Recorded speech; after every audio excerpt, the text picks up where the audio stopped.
Okay, let's do a collective reading.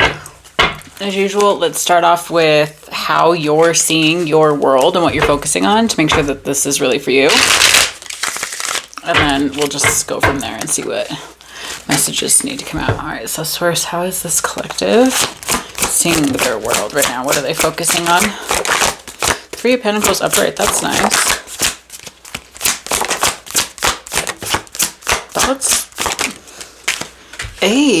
That's not bad. So right now you are relying a lot on your, or wanting to rely a lot on your collaborative pursuits. So Three of Pentacles, that's three minds coming together to build something, you know, some sort of creative, emotional, spiritual work project, like whatever it is. Usually it's work because it's Pentacles, but I feel like this is actually something that the community aspect of this, the active listening and the working as a team is something that you're actually naturally very good at.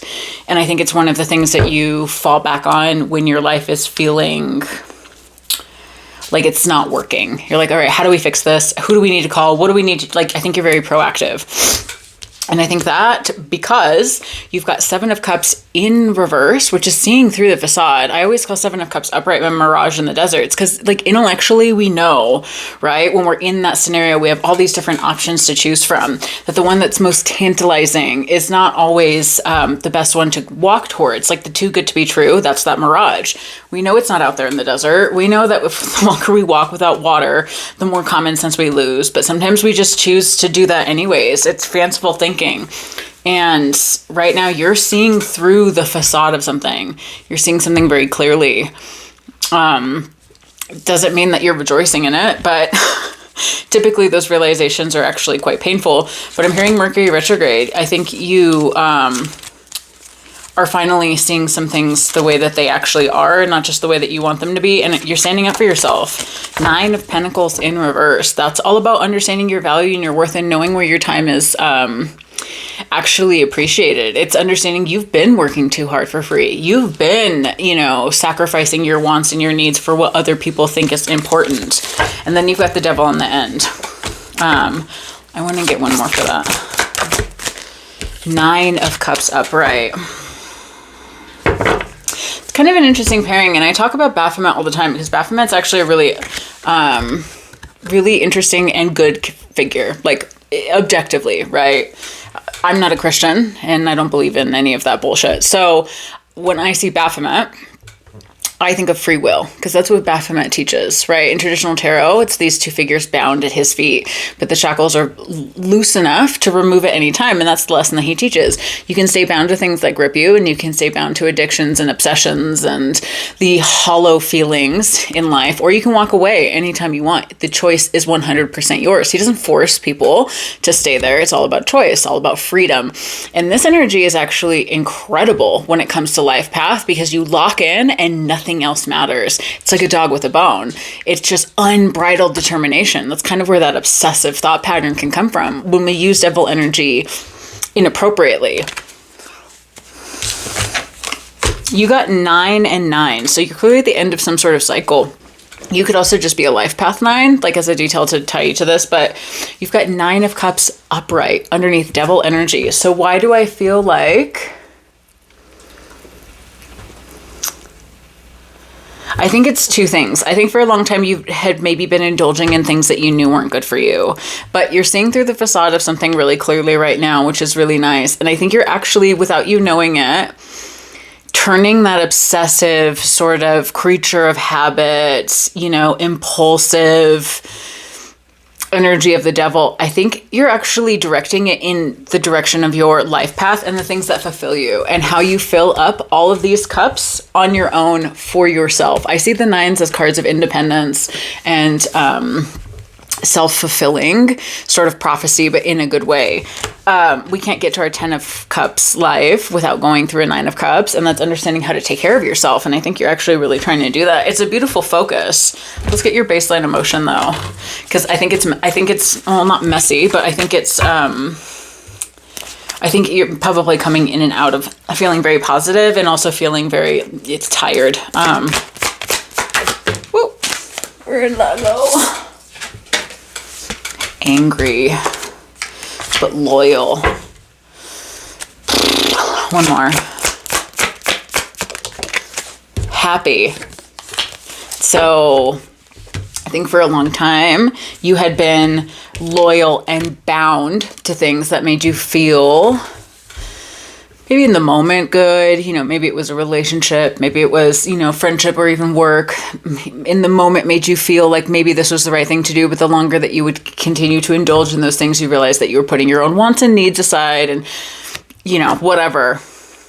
And that's what breaking free from this has actually done for you and your soul. But the anger would be angry not only at the situation in general, but angry at yourself for staying, for being loyal, for being faithful. And it's a stage a lot of people have to go through, but we have to remember that we're the ones who choose to stay. And you will come around to this eventually, but this message would be finding you for a reason. So I have a feeling that that's going to be the theme of it. You choose to say the things that bound you. Remember, devil energy. You can walk away at any time.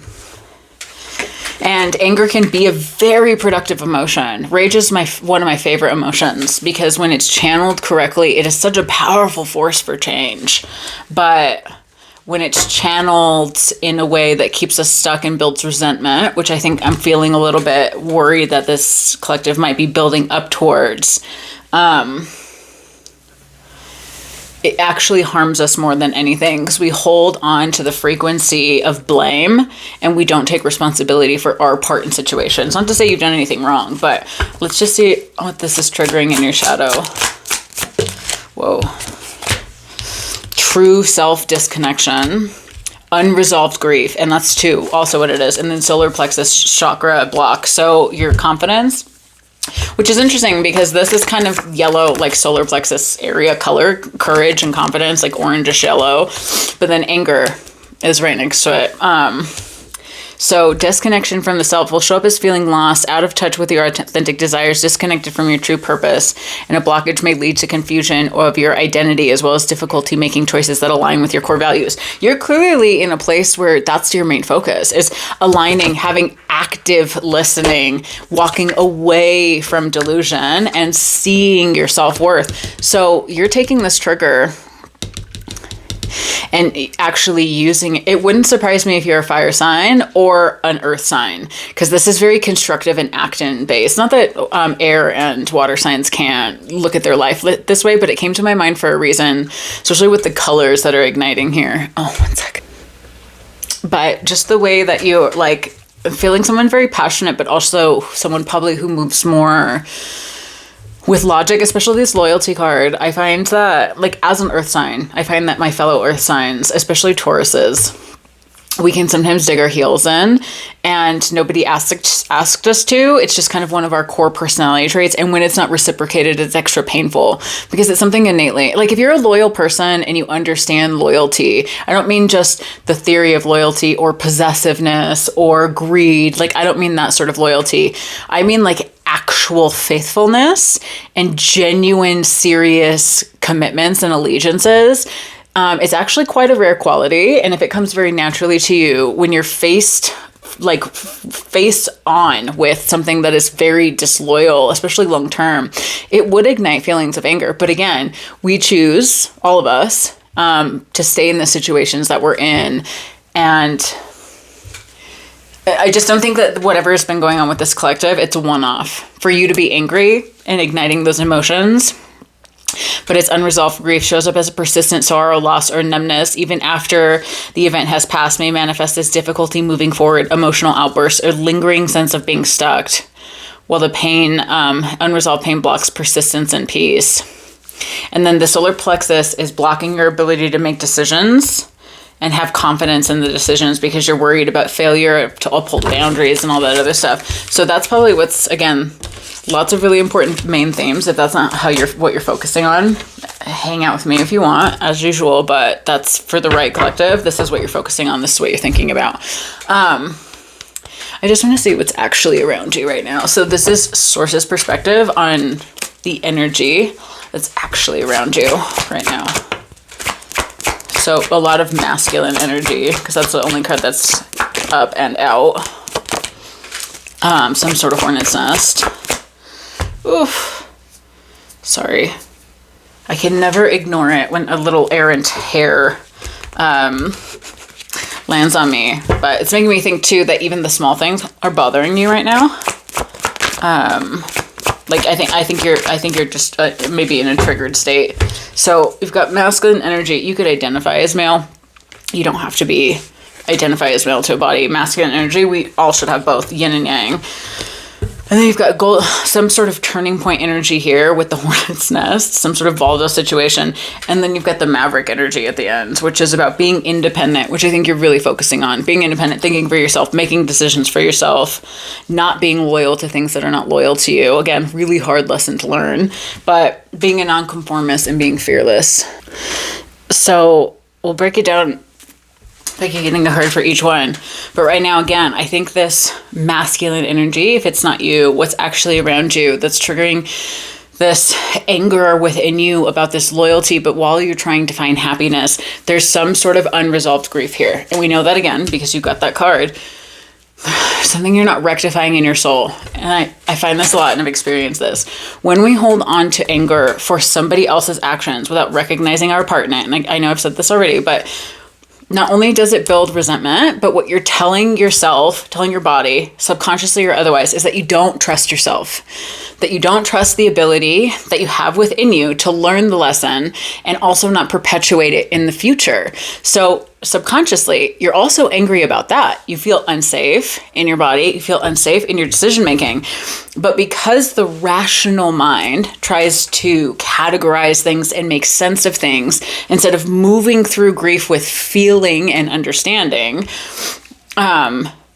we assign those big ignitions of emotions to external force, right? Especially if someone has just flat out black and blue done you wrong, right? And it wasn't more complicated than that, although usually it is. It's natural for the brain to be like, well, you did X, Y, and Z, and it's made me feel like this, and I'm walking away. Good, great. But if you have unresolved grief, the feelings that you're still feeling, again, are all the things I said. It could even be things like you realizing, you're too loyal to friends, certain friends, too loyal to a certain job. Like, it would start to manifest. But because you have not gone through the unresolved grief, all you're going to do is get mad at the original person that brought up that emotion in you. Do you get what I'm saying? There's got to be a disconnect somewhere in this collective soul, because what they're saying right now is whatever the masculine energy is around you, which again, I think it really is external. That's the ticket here. There's some sort of big break that they're trying to show you to shift the focus. This is a pattern of thinking for this collective, this anger and this loyalty, but trying to be happy and put on a brave face. They want you to see the lesson outside the box. So again, what are they going to do? They're going to send you this lesson in all shapes, sizes, colors, and definition. It's not just going to be like, people think that the biggest lessons come just from heartbreak. That's because they're not paying attention to any other area in their life. If you have a tendency to be too loyal, you would be too loyal everywhere. And it's a great quality. But the reason I mentioned it was rare is because it is. And you have to learn how to not be loyal to things that don't have your back. You can't be a ride or die for everything. Otherwise, you're going to be that or die part of it every single fucking time. You know what I mean? Like, not saying you're doing anything wrong, but that's what also contributes to this disconnection of self. Because then you're like, who am I? If all I'm doing is showing up for other people, who am I? Like, what do I even stand for? Well, you're a very loyal person. And if you don't align with people who also have that as a core quality, not something that they want, not something that they say they have, but they don't actually exhibit, not something that they're working towards. I mean, people who genuinely already just have this in their blueprint, in their soul. That's who you got to find. That's why it creates a disconnection of self, because you don't align with your environment, the people in it, and the circumstances that are triggering you to be angry. You're not supposed to find comfort in situations that don't align with you, that amplify your triggers and make them worse instead of showing you your strengths and making them solid. This masculine energy is a turning point, some sort of major opportunity to see things outside the box. But then you've got this hornet's nest. I want one more for that.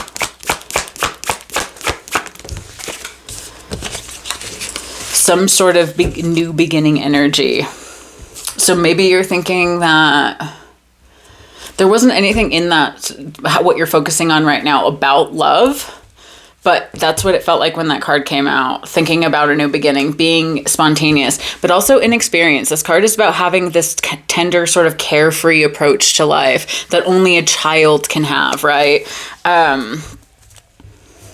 Maybe you're feeling like, because of the anger that's maybe probably building some resentment and making you feel annoyed and confrontational and argumentative, that you can never have a new approach, that this volatile situation doesn't deserve to be looked at through a new lens. I want one more. You got the other masculine card. So two, I heard father, but you could, if it's not you identifying as male or masculine energy, I think they're trying to direct you towards the way you identify with masculine energy, right? So gender has nothing to do with it. It's the type of energy that is both protective and action oriented in a logical, more emotionless place. Generally speaking, right? We all embody both. So those are not just traits of masculine energy, but in the way that this deck presents it, those are the traits that they're talking about. They're talking about who you have as your masculine role models in your life. The way you probably have seen, if you're a very naturally loyal person and your father figure was not loyal in your life. Again, these are just repeated themes that they're trying to show you that you need a new, fresh perspective on. You cannot be loyal to the past and your pain and your anger. Unfortunately, our pain is not special. It's not a mantle that we lay our entire lives on. It's just a signal from our body that we need to resolve trauma and emotional cycles. I mean, you could even be thinking about like getting out there and dating and like having, recently or in the past gone through like really horrible breakups with people who identify more as masculine. And now you're thinking like, oh, I'm too loyal of a person. Men don't mean anything. Blah, blah, blah, blah, blah. Okay, well, hating men, and I'm not one of those women who like, anyways, I don't know what I'm trying to say. I'm not trying to say that all men deserve grace and forgiveness and acceptance and blah, blah, blah. But hating men does not mean that you're not decentering them. And you're actually not working through any of the issues that can lead you towards hating them. Because again, you're telling yourself that you don't trust yourself. It can be all men. And I do genuinely think that most masculine presenting people, because they are socialized as male, growing up underneath patriarchy, they behave in very predictable patterns, right? We can go into all the feminist theory that I hold in my brain and my body from experience, right? Life experience and generational trauma. And that's not what's important. What's important is for this collective, over this hornet's nest situation, you've got another card about masculine energy, but then a card about new beginnings in between those two, right? So I'm just reading your cards. This is what it's telling me. Whatever you're holding on to anger-wise, you're attributing it to the wrong things. You're laying a blanket emotion and a blanket opinion over a group or entity or energy that truly needs to transform from within first. Because I can tell you this right now, just from like reading people, you could meet the love of your life. Gender doesn't matter. And they could sit more in their masculine energy and you will outright reject it if this is how you're feeling towards that sort of situation, right? It came to my mind, so it must be important. But what's this rule breaker, this nonconformist, being independent? You're on a crossroads. So one more. Oh, what a pairing. So with this crossroads, there's divine intervention over this. And I actually think this is already in play, if I'm not gonna lie. Like, divine intervention moments are when we're so far off the path. I know this card makes it seem like it's some beautiful kiss from God, but they're not. I've been through them. They're fucking horrific. So when we're so far off the path that source, creator, God, whoever you believe in, ancestors, energy, whatever you believe in, watches over you. or you're connected to has to course correct, has to rip you from your life and put you where you're supposed to be, because there's no walking it back. There's no making decisions that'll fix it. So the family, the friends, the home, the pets, the job, everything falls away. Everything gets ripped away in a very short period of time, like a matter of months. And then you are put right back where you're supposed to be. It creates a divine timing moment so that you don't miss anything else. I also think that divine intervention can kick in when we're headed towards something that could be very fatal towards us and we're not meant to. And I always think of I can't remember when it happened. I think it was a few years ago. But when one of those doors blew off, one of those new Boeings, and the person who was meant to be sitting in the seat, like nobody was hurt. And that was because the people who were meant to be sitting in that row, like, missed their flight, and not like on purpose. Like it was like very serendipitous how they missed their flight. Like I believe divine intervention can kick in that way sometimes, but just my belief. You don't have to believe it. That's what I believe. But also I've been like, I should 100% be dead. Many, many fucking times. It's one of the only things that I fall back on when I'm lacking faith as to believing in higher powers, when I think back to my own lore and go, ooh, more times than I can count, I should absolutely be dead in several different, very serious ways. So there's some sort of divine intervention over this whole thing, which means you have time after time after time after time had the opportunity to have this new beginning, this new spontaneous sort of carefree attitude. And now they've got to turn the fire up because the fuel that you're burning is coming from anger and loyalty. And I think this is just my intuition. I think they want you to keep this and get rid of this, or at least learn how to use it appropriately so that you can genuinely sit in a happy place. Be content, be satisfied, be grateful, be blessed, because this crossroads is kind of the antithesis to divine intervention. I think you think you're on a crossroads, divine intervention is all over it to show you what direction you're supposed to be going. And what they're giving you, this blessing in disguise that's going to hurt like fuck, it already does, is how you build more independent, bold, rebellious, nonconformist, but fearless energy. And let's be real. Right now, more than anything, we need as many souls on the planet who are unconventional, bold, rebellious spirits who think outside the box, who are unconventional, who are independent thinkers, who don't think like the masses, who aren't just going to fall in line and follow orders, right? You get what I'm saying? It's really actually important. And Source knows it because you are one of those souls. It's a part of your blueprint. There's a reason you're so loyal. There's a reason. It's not for you. It's a gift that's been given to you to clearly make this world a better place in one way or another. But in order to do that, you can't be loyal to things. Oh, sorry. Sign though. Just had a call. You cannot be loyal to things that break you. You have to be loyal to things that make you, that make your surroundings. And again, not just for you, for the whole planet. That's where you are in your life path right now, which is really incredibly important. It would not surprise me if you were in a 9 personal year. It would not surprise me if you were very heavily ruled by the later degrees in your astrological chart. Like, this is very purpose driven. Which that's, I mean, what we project is what we call in. So I typically do readings for people that have a higher purpose, right? What's this golden ticket?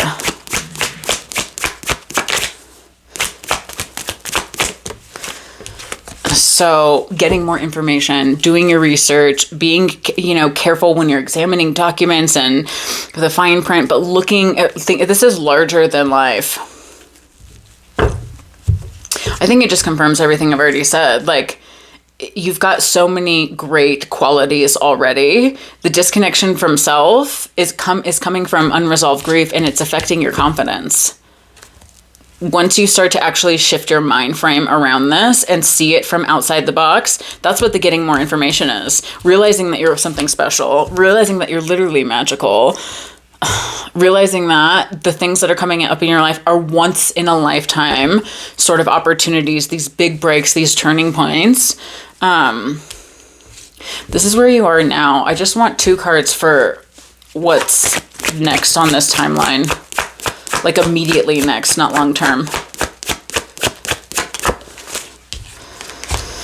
Oh, some sort of storm's brewing. So maybe that divine intervention moment hasn't hit yet, because you've got some sort of sudden and unexpected twist. That's divine intervention. And with that, it's going to trigger within you some sort of omen. So some sort of remembering to make you remember that you're magical and powerful. Again, I wasn't joking when I said divine intervention moments are not fun, but they're critical and necessary. You who work in medicine, I don't know why I'm saying this, or really like medical shows. I was literally seeing someone tie like a tourniquet around someone's leg, and I was hearing life-saving, because that is what divine intervention moments again are. Like, it's a new event or happening, but it triggers within us the problem solver that we've always meant to be, and it is an omen for better things to come. Because once you hit rock bottom, there's nowhere else to go, unless you do it multiple times, right? No judgment, been there, but it triggers in us ancestral memories. It's a remembering that this crow card is an ancient remembering card for me that triggers ancestral discovery, whether we know it or not, subconscious or otherwise. It's what we align to, what our frequency aligns to. But it's coming, and you would feel it. One more for those two. It's a surprise. So it's not in yet, this divine intervention moment, but it's going to be a game changer. You just got the wild card. Don't be worried. Don't be like, this is a clearly, like, you're a protected person, and this is clearly very protected, and there's nothing here, like, I mean, this is a collective reading, so I don't know if I would even feel comfortable saying, like, oh, worry about your health. But there is nothing here about illness and injury. Like, there's nothing here about that, so don't worry about that. But there's some sort of unexpected event that's going to create dark horse energy. And that's energy of, truly the underdog story. Everybody says they love the underdog, but then they hate, like, people who stand up for themselves, and, like, I always think of how people sensationalize, still to this day, the overall arc of Dune. And I haven't read any of the books, but I've done like my tertiary research on the storyline and how the main character is not meant to be the savior. That's the whole point of it. Like, the white outsider is not meant to be the savior. The underdog are the indigenous. But nobody in real life, like, we love that story in movies, but in real life, most people don't recognize the true underdog when they see it. And we can see that in world events. There's a reason that came to my mind, right? It's clearly important for the right collective. You fall in, yeah, and not even if it's even like outside of your identity or where you align politically. The way you move through the world is rare, and I think you know that. We just have to shift your perspective on how it's been being applied incorrectly and how to not hold on to anger. Have the anger for the things that really matter. Like, that we should always be angry about and never accept less. Like, that's when rage is truly powerful. When we direct it at the things that are unmovable obstacles and we move them with that energy. Rage moves that energy. It moves injustice, and it moves like trials and tribulations. That's when it's useful. Not when it's directed at self, and that's when it's directed at one particular small instance with another person based off their identity. Does that make sense? I think for the right collective, that's going to make sense. And I think I wouldn't be speaking this way if it didn't have some sort of relevance. I just want to see really quickly what they're activating within you, because we saw that you're blocked in your solar plexus. So I want to see if they're trying to open up some sort of cosmic gateway there. Doing a lot of solar work. I like to, if you can, like sit outside. I like to put my hands and arms like behind my back and then just like chest to the sky with the sun out and just sit there for a minute, and it lengthens this area. If you want to like lay down, like getting sun in this area. Sometimes I'll put flowers like dandelions, things that are yellow. Like when I want a lot of confidence, like I'll cover myself in yellow. Just try to look up some things that are going to improve your confidence. Wearing orange No joke, like especially marigolds, because marigolds are really great for ancestral discovery. I like to take little tea candles and tea lights. I'll put them on a flat tray in the oven, melt the wax, and then I will sprinkle dried marigold. You can't do it when it's fresh because then the wax doesn't harden as much, but dried marigold I'll sprinkle in there, and then I will light one of those about an hour before bed, like in my bedroom. Don't fall asleep with a candle on, but I will get lots of really beautiful downloads from my ancestors in my dreams doing that, like stuff like that, where I just, maybe those are good ideas for you. Wearing yellow, wearing orange. Let's see what they're trying to open up gateway wise. Soul Star activation and Sword of Light. So divine protection, cords cut, and breakthrough energy. I believe that. And look at all that yellow. Beautiful. They're trying to give you that sword of truth right now. And then Soul Star activation, fulfilling contracts, remembering who you are. Bing, bing, bing, bing, bing. That's the one. Bullseye. Remembering who you are.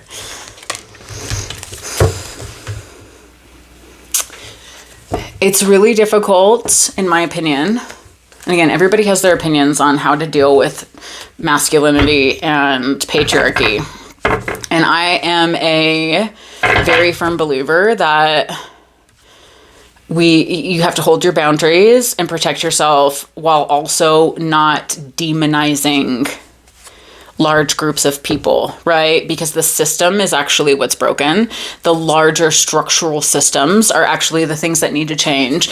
And although we can affect people one by one in making that change, it will never last unless the structures that are in place that perpetuate that change are destroyed and replaced with something better. So it's hard to talk to other people about toxic masculinity because it is toxic and it is very present and it's dangerous and it hurts people and kills people and all this other stuff. But like those conversations have to be weaved in with the idea of changing the structure. That doesn't mean being nice to men because they're men and they go like, that's not about being overly empathetic, but it means decentering the individual from the conversation. Do you get what I'm saying? You are, I think, uniquely able to do that because you're so loyal. Your loyalty is clearly meant to be used towards a higher purpose, right? I'm just trying to get you to see things outside the box because that Soul Star activation is fucking powerful. Also, falcons could be important to you. I saw I'm not a sports person. So I'm not saying, like, I don't know anything about sports, but I know is it an eagle? I'm like seeing green and white, like when I'm looking at this little guy. That's what I saw, like flashed through my mind was like, I don't know what team that is or what sport even it is. I think it's football, but it was like a falcon or an eagle, some sort of bird, and it was green and silver. Anyways, must be important because that's what I saw. You tell me in the comments. I don't do any sort of sports. Like no judgment. I just don't. So, I just want one to see what moon cycle you're in right